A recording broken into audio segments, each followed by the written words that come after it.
Bienvenidos de nuevo a Opiniones, un programa de Esta es mi opinión, ¿cuál es la suya? Del Comité Cívico Dos Quebradas, la Red Nacional de Veedurías y para Pandora's Box. Eisenhower Zapata, bienvenido a Esta es mi opinión, ¿cuál es la suya? Muchas gracias, Jorge, por la invitación. Bueno, ¿qué es lo que se celebra esta semana en Colombia? Pues ustedes saben que el 9 de abril fue escogido como el Día de la Memoria y Solidaridad a las Víctimas del Conflicto Armado.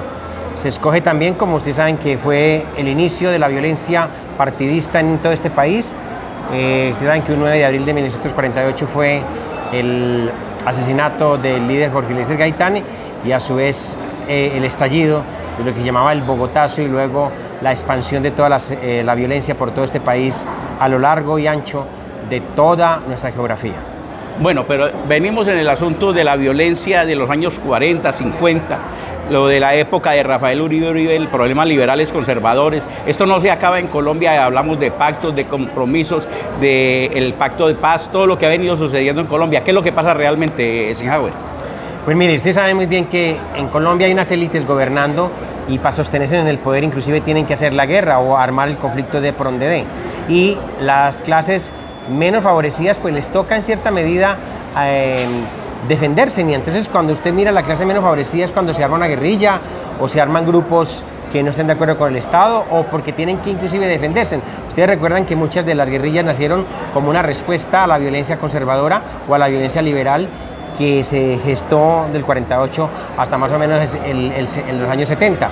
De manera que esa es una respuesta que se da y además porque pareciera que en Colombia nos acostumbramos a que la guerra y el conflicto es un negocio para sostener unas grandes élites, porque usted sabe que un conflicto y una guerra mueve de todo, inclusive hasta mueve la economía, la legal y la ilegal. En aras de todo eso, hoy en Colombia tenemos unos problemas gigantescos y son el asunto de los entes de control y en especial la Defensoría del Pueblo, que debe ser los verdaderos defensores de los derechos humanos en Colombia, donde nombran personajes como el Sagla de Cifuentes en Risaralda, personajes que de derechos humanos no tienen ni idea, porque hay que recordarle el problema del municipio de Quinchía cuando era gobernadora de Risaralda. Entonces aquí una gente que no sabe ni siquiera qué son los derechos humanos lo ponen a manejar el asunto de los derechos de los ciudadanos en Colombia. ¿Qué podemos pensar de eso?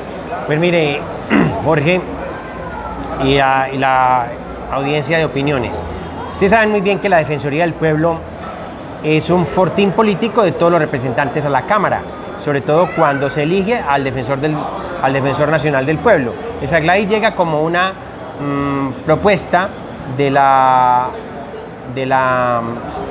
prácticamente del pago de un favor político que se le hace al Partido de Unidad Nacional y por eso llega a ese cargo, a pesar de que ella ha militado en el Partido Conservador y otras fuerzas. Y sí, desafortunadamente es un puesto de carácter político, no importando inclusive si conoce o no conoce sobre derechos humanos o del derecho internacional humanitario y sobre todo que la Defensoría está hecha para defender los derechos de la gente. Es un desabrupto, sí, cuando se nota de esa manera. Y lo otro, que en el momento de haber nombrado al doctor Sagla de Cifuentes, usted recuerda que el gran cuestionamiento que se le hizo fue por haber apoyado en el momento, ella era gobernadora del departamento cuando se inició la Operación Libertad, y que fue cuando se llevaron más de 120 personas en Quinchía, en lo que se llama el falso positivo más grande de toda la historia de Colombia, y de manera que hoy por hoy estamos pagando las consecuencias de ese desacierto, porque la mayor parte de la gente terminó libre, unos murieron inclusive esperando la indemnización y finalmente demandaron al Estado por A o por B. ¿Y eso qué significa? Que todos los colombianos íbamos a pagar de nuestro bolsillo la demanda internacional. Eisenhower, en Colombia los derechos humanos son inherentes a los derechos de los ciudadanos en la política pública. La salud, la educación, la vivienda, la infraestructura, los servicios públicos, el medio ambiente y la seguridad transversalizados en la economía. Pero la gente no ha podido entender eso y comienzan a pelear cosas puntuales de sectores y no de la vida misma. ¿Qué es lo que está pasando realmente con los derechos humanos en Colombia? Mire, usted recuerda con mucha facilidad que se ha dicho que aquí el tema de los derechos humanos, primero se golpeaba a los defensores de derechos humanos porque se trataban de que fueran izquierdosos, de la izquierda recalcitrante o que fueran mamertos, ¿te lo recuerda? Pero ahora hay una serie de proliferación dicen ser promotores de derechos humanos, pero primero no tienen ni la idea de qué es eso. Segundo, lo hacen es más como para obtener un beneficio personal y sobre todo en materia de gabelas que da el Estado para la protección de muchos líderes. Pero también hay el otro extremo en el sentido de que son unos verdaderos defensores de derechos humanos que están siendo vulnerados y sobre todo en áreas tan fuertes del conflicto en este país. Ahora bien, lo que se requiere aquí es que la gente aprenda a distinguir exactamente quién es realmente un defensor de derechos humanos, con qué más o menos se conoce y sobre todo ir desenmascarándolo, porque desafortunadamente hay que decirlo, en el parapeto se suben muchos, pero pocos se untan, perdónenme la expresión, de la mierda con que está untado el parapeto. Y eso es una cosa diferente en este país, donde tenemos que realmente propender porque esa lucha de defensa de derechos humanos sea una cosa de todos, donde la sociedad se involucre y no simplemente sea una cuestión de extremos, y sobre todo de extremos políticos, entre izquierdas, derechas o centros. Bueno, sí, Javier, es que el defensor de derechos humanos, que es el autor del libro 100 lecciones de derechos humanos, Fernando Ríos Muñoz del Quindío, plantea de que cómo es posible que llevan al exgobernador del Quindío a ser asesor del defensor del pueblo a nivel nacional, un tipo que tiene muchas cosas pendientes en el Quindío para resolver. Bueno, desafortunadamente hay que decirlo, volvemos a la misma diatriba en el sentido de pagar favores políticos. Cuando se nombra a alguien así de esa manera es porque están pagándole favores a un parlamentario del Quindío, y desafortunadamente antes de ser defensor deberían tener siquiera cierto criterio o unos mínimos éticos para que la gente fuera nombrada en la Defensoría del Pueblo, o inclusive los asesores. Tienen que saber inclusive mucho más de derechos humanos que el propio defensor. Pero usted sabe que el defensor del pueblo actual es un señor que viene de una Cámara de Representantes, que no llegó en esta oportunidad, pero por pertenecer a un partido pagan un favor político a favor del presidente Duque, que inclusive el candidato de él no era ese, sino otro, y finalmente las fuerzas políticas terminan eligiéndolo, pero para pagar con todo ese favor político todo el sistema. Usted sabe que la Defensoría del Pueblo a nivel nacional maneja más de 270 puestos burocráticos y se gasta más de 360.000 millones de pesos, o sea que es un puesto que maneja una gran proporción del presupuesto nacional, y sobre todo en la Defensoría Pública, en la Defensoría de Derechos Humanos, defensorías colectivas y defensorías individuales. Entonces, por eso se hace importante tener un puesto en la Defensoría del Pueblo, que desafortunadamente es con la que se pagan los favores políticos, de cómo se elige también al Defensor Nacional a través de los parlamentarios de la Cámara de Representantes. Eisenhower, en varias ocasiones hemos hablado del problema del plan de ordenamiento territorial en el municipio de Dos Quebradas, que no es un problema del municipio de Dos Quebradas, es un problema de país. Pasa en Ibagué, pasa en Armenia, pasa en Manizales, pasa en Dos Quebradas, pasa en Pereira. Es un problema en todo el país, los problemas de los planes de ordenamiento territorial, los planes básicos de ordenamiento territorial y los esquemas básicos del municipio de quinta y sexta categoría. Hoy encontramos las quejas de la gente en el exterior de cómo los consulados los han puesto al servicio de los constructores para ofrecerle vivienda a los colombianos en el exterior. Y como lo dijeron en el pasado programa nuestro de los sábados, que le están cobrando a la gente el 18% de interés sobre la plata que prestan en los países europeos al 3%. Entonces hay un gran negocio para los constructores y no hay el trabajo para decir cómo vamos a hacer expansión de servicios públicos de acueducto y alcantarillado en todas las grandes ciudades de Colombia. En el Quindío están bregando a hacer una cantidad de guetos para llevar a la gente pensionada a vivir allá. ¿Qué puede suceder en Colombia con esto? Pues mira, hace parte de una teoría que de pronto suena hasta vulgar, es el tema de los tierreros. El tema de los tierreros nos referimos a lo siguiente: a la apropiación de predios que no es figura ni siquiera en los cascos urbanos, sino como en áreas de expansión o zonas suburbanas del plan que considera el plan de ordenamiento territorial, y que usted sabe muy bien que muchos de esos predios se fueron apoderando con la famosa doctrinas con que fueron llenados los vacíos de los planes de ordenamiento territorial. No solamente aquí en el tema de Risaralda, tema de Dos Quebradas, donde tenemos más o menos que hubo 35 doctrinas en los cuales llenaban esos vacíos, y ahí lo aprovechaban tanto los tierreros. Estamos hablando de la industria inmobiliaria legal, pero también de la industria inmobiliaria ilegal. Ustedes saben que una parte de ellos se utiliza para lavar activos, porque es una manera muy fácil de lavar activos en materia de la construcción. Eso es lo que se está hablando en materia de ordenamiento territorial. Ahora, a mí me preocupa la actitud de los embajadores de Colombia dedicados a unas cosas que vienen a ser mucho más importante que dedicarse simplemente a promocionar la vivienda para colombianos que viven en el exterior y que de pronto deseen pasar los últimos días en Colombia.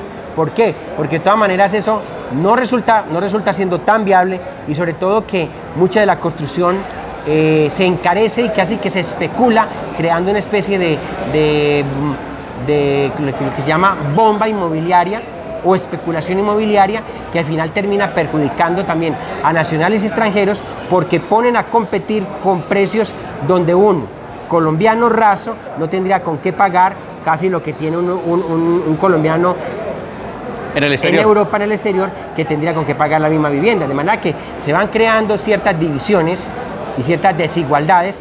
Amén también que en muchas de las partes donde se está construyendo ni siquiera hay ampliación de perímetro sanitario o perímetro urbano o amoblamiento, y ahí es donde se aprovechan las administraciones municipales de tanta ignorancia en materia de ordenamiento territorial para engañar a la gente y para enriquecerse a uno. Usted sabe que a veces se negociaba servicios públicos o se negociaba un plan parcial con apartamentos para quien lo apruebe. En otras palabras, ¿para quién? Para concejales, para alcaldes de turno, para curadores y para todo el mundo quien se prestaba para hacer estos negocios. Por eso los municipios pierden la plusvalía, porque queda en manos de terceros. Pues miren, Dos Quebradas es un ejemplo. Dos Quebradas ha perdido más de 400.000 millones de pesos en la mera plusvalía, que es un mecanismo de financiamiento precisamente del amoblamiento urbano o de las obras o la infraestructura de la ciudad. Aquí se construyeron urbanizaciones a diestra y siniestra, pero por ahí había un acuerdo del año 2008 que lo firmó Henry Rincón, me acuerdo tanto que era concejal, en el cual la ciudad se quedó sin poder cobrar la plusvalía. Bueno, Eisenhower, el gobierno nacional por medio de planeación plantea la rendición de cuentas de alcaldes y gobernadores. Hay un documento que dice qué es lo que tiene que hacer en una rendición de cuentas, es mandar previo el documento a las organizaciones sociales, políticas y empresariados para que se dé cuenta qué hizo la administración pública y poder hacer el paralelo entre las dos partes, qué fue lo que realmente hizo un gobernante. Se han dedicado a hacer rendición de cuentas sin producir absolutamente nada, con un problema grave de alcaldes y gobernadores que los secretarios de despacho le mienten y comienzan a hablar de todo lo que han hecho que realmente no se ha hecho. ¿Qué es lo que podremos decirle a la sociedad colombiana sobre ese tema? Pues mire, un mecanismo de control político de la ciudadanía a los alcaldes y gobernadores es la rendición de cuentas. Pero como lo decías, lo primero que tienen que hacer previa a la rendición de cuentas es que tienen que pedirle a una Cámara de Comercio, si la hay, o a un registro oficial que existe de organizaciones no gubernamentales o gubernamentales, como quiera que sea, e invitarlas a enviarle una convocatoria oficial previo a la rendición de cuentas para que se den cuenta en qué se invirtió el dinero, cuánto en burocracia, cuánto en contratación o los gastos de funcionamiento y cuánto en inversión social. Y basado en eso, entonces realmente colocar como en un paralelo la inversión que hizo los alcaldes y gobernadores, y que también en ese mismo espacio de rendición de cuentas haya otro que ejerza como ese parangón o esa diferenciación, y es el famoso jefe de la oposición. Aquí, por ejemplo, usted vio la rendición de cuentas del alcalde de Dos Quebradas. ¿Quién debió haber salido a refutar con cifras, con inversión y con todo? Pues debe haber sido el jefe de la oposición, que se supone que es ¿quién? Que es el doctor Oscar Mauricio Toro, que para eso se hizo elegir y fue la segunda votación y accede a la curula del Consejo como jefe de la oposición. De manera que faltó ese pronunciamiento para realmente saber y confrontar qué era lo que pasaba con la rendición de cuentas. Lo que demuestra es que definitivamente ni lo uno ni lo otro, y deja mucho sin sabor la rendición de cuentas. ¿Y cómo puede ser el jefe de la oposición un tipo que durante 11 años fue personero en Dos Quebradas y nunca vio nada de lo que está sucediendo? Nunca. Y que en el año 2016 era el personero cuando el problema de Andes, la Asociación Nacional de Estudiantes de Secundaria, hicieron el paro para reclamar el asunto de la infraestructura de los colegios. Hoy todavía no se ha hecho, 5 años después, y hoy como concejal tampoco defiende los intereses de la educación en Dos Quebradas. Ese es un problema generalizado en Colombia, porque lo que pasa en Dos Quebradas pasa en todos los municipios de Colombia, que ahora vamos a tocar un tema más sobre eso, pero fue 11 años personero y nunca dijo nada, y en plena campaña hablaba de la corrupción. ¿Era que cuando era personero no había corrupción y él hizo algún trabajo importante o qué? Al contrario, los 12 años que estuvo en el mandato fue donde hubo los picos más elevados de corrupción. Usted recuerda muy bien que hasta en el propio gobierno de Diego Ramos, en el primero, hubo varios arrestados, 2 o 3 más o menos, se fueron a la prisión. En el segundo, ya en el gobierno de Fernando Muñoz, ustedes recuerdan que se fueron casi 32 en prisión todavía, vinculados asisten en casa, en prisión domiciliaria. Y en el gobierno de Luis Sueño Betancur, usted recuerda muy bien los actos de corrupción que hubo con el manejo, inclusive con la compra de la Rita Arango, con muchos de los negocios que se hicieron aquí de esta manera, amén también de la pérdida de investiduras de su esposo, el parlamentario, y en su defecto siempre había algo que decir. A mí lo que me preocupa es la falta de independencia de los personeros y sobre todo del Ministerio Público. Y miren usted, ha logrado tanto el entramaje del antiguo personero, que mire hoy cómo está totalmente enredado, al punto de que todavía está enredado el tema del Contralor y tema de personero. Vamos a pasar este año, o vamos a pasar inclusive este gobierno, me atrevo a decirlo, y no tenemos realmente una elección de personero. Entonces, eso nos preocupa a nosotros. ¿Es por qué? Porque no hay organismos de control independientes que tengan ya una capacidad autónoma y sobre todo sustentable y sostenible en el tiempo. Y eso es lo que nos preocupa a nosotros, sobre todo en la institucionalidad de Dos Quebradas.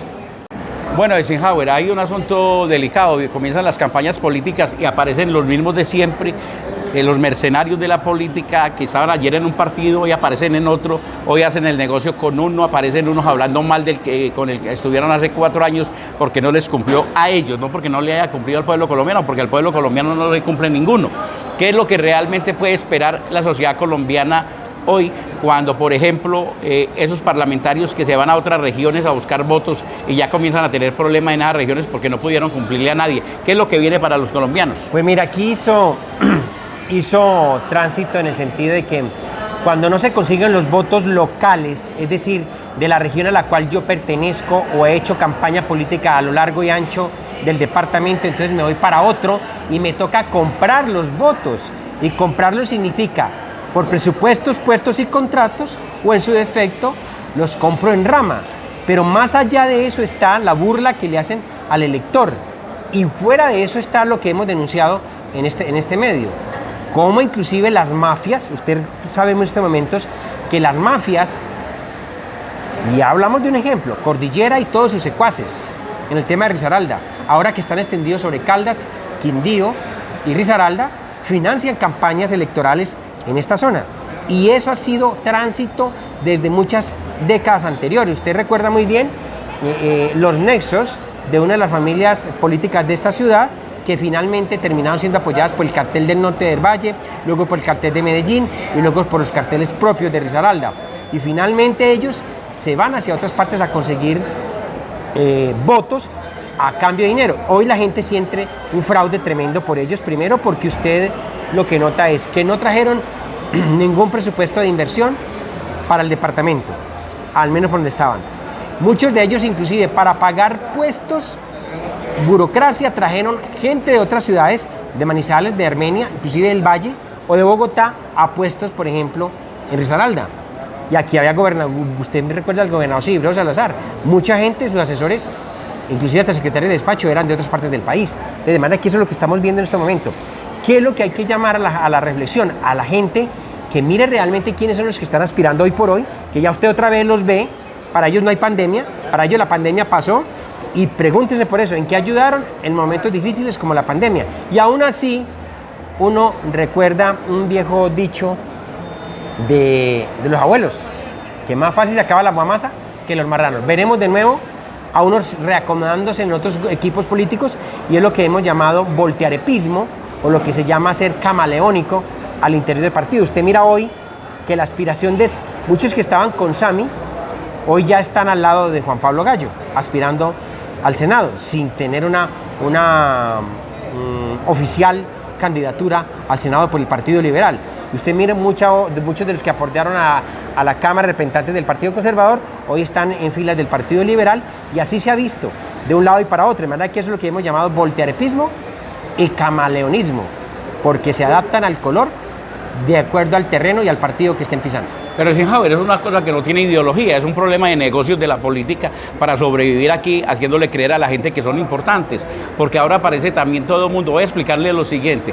El gobierno nacional tiene en el presupuesto una cosa que llama el Sistema General de Participación, que es la plata para la salud, la educación, agua potable y saneamiento básico, y una cosa que llama propósitos generales. Y tiene el presupuesto general de la nación distribuido en los diferentes ministerios para hacer inversiones en las regiones cuando los municipios aportan el 30% para los proyectos que presentan. Y entonces aquí todos estos políticos dicen que han traído miles y miles y miles de millones de pesos y eso no se ve. ¿Qué es lo que sucede con eso? Y la gente no pregunta qué es lo que está pasando. Sí, el gran fracaso de los parlamentarios en Risaralda es que no se sabe realmente qué fue lo que trajeron. Por ahí había uno que decía que había traído más de 4.600 millones de pesos, en el último año ya dijo que eran 7.000 y pedacito, y uno dice, ¿pero en dónde están? Si lo que uno mira es el presupuesto que lo componen los recursos propios y el Sistema General de Participaciones, que llega y sigue siendo el mismo presupuesto. Si usted trae más plata fuera de ese presupuesto, entonces diría, mira, hay una plata adicional para el presupuesto, pero porque lo trajo tal parlamentario. Uno así podría rápidamente identificar que si hay como les cuento, hay un superávit, hay un poquito más de plata de la que acostumbradamente nosotros miramos en el presupuesto. Si no es así, es mera mentira, es mera bla, bla, bla, barbacha por parte de estos parlamentarios. Pero aquí lo que hay que también preguntarles a los gobernantes de turno, alcaldes, gobernadores de turno, que realmente le digan al pueblo, mire, se va a hacer un hospital, una escuela, ese dinero lo trajo el parlamentario fulano de tal parte. Así suena a politiquería, pero al menos uno se daría cuenta de que realmente es lo que están trayendo y no simplemente puro bla bla bla o basofia como se ve en la mayor parte de los medios de comunicación cuando ellos hablan de su gestión parlamentaria y que aspiran a ser reelegidos de nuevo. Eisenhower ya dijo el tema de cómo se perdió la plusvalía en Dos Quebradas. Entonces estamos hablando del ordenamiento del territorio y los instrumentos de gestión, dónde va a salir la plata para todo lo que hay que hacer en la ciudad, porque dónde está el amoblamiento urbano, que no lo vemos en ningún lado. Aquí se habla del desarrollo. ¿Cuál desarrollo? Sí, llenamos la ciudad de vivienda por todos lados y hoy tenemos el viejo Dos Quebradas vuelto nada. Y el nuevo Dos Quebradas que se está beneficiando de todo, como sucedió con el puente de Molivento, que se hizo con sobretasa a la gasolina, y entonces allá quedó para servirle a Molivento, pero le va a generar al barrio La Pradera un gran conflicto vehicular porque no hay por dónde ampliar vías. Lo que estamos viendo acá es que hay dos quebradas en cierta medida. Una ciudad donde se declaran los planes parciales para hacer vivienda nueva y de cilindraje 3, 4 o 5, en otras palabras de estratificación, gente que lo pueda pagar, y sobre todo que se está trayendo gente de afuera a que utilicen la ciudad como dormitorio. Pero cuando se crea también ese dormitorio, usted no puede entender cómo es posible que a un barrio que antes era bastante popular, con unas vías más o menos, ahora tiene un gran problema y se traslada un trancón de un barrio al otro, que eso es lo que estamos viendo con las nuevas obras. Pero también existe un problema delicadísimo, y es que el sector más pobre, el sector que menos se renueva urbanísticamente en Dos Quebradas, es el que más paga impuestos. Y lo curioso es que de los nuevos amoblamientos, usted recuerda que hay un déficit de 35.000 predios, inclusive en altura, que no pagan impuesto predial, donde solo Gestión o Catastro Metropolitano, que lo maneja el área metropolitana, solo ha logrado meter 11.000 predios. Entonces uno diría, ¿qué pasa con los otros 20.000 o 21.000 o 23.000 predios que no le pagan impuesto predial? Porque entonces seguimos sosteniendo las finanzas del municipio, los famosos recursos propios, solo con el predial que pagan los barrios populares o los barrios antiguos de las ciudades quebradas. Bueno, pero en todo esto que está sucediendo, deberíamos estar hoy en 100.000 viviendas en Dos Quebradas, 105.000 viviendas en Dos Quebradas, y en el avalúo catastral del municipio aparecen 71.000.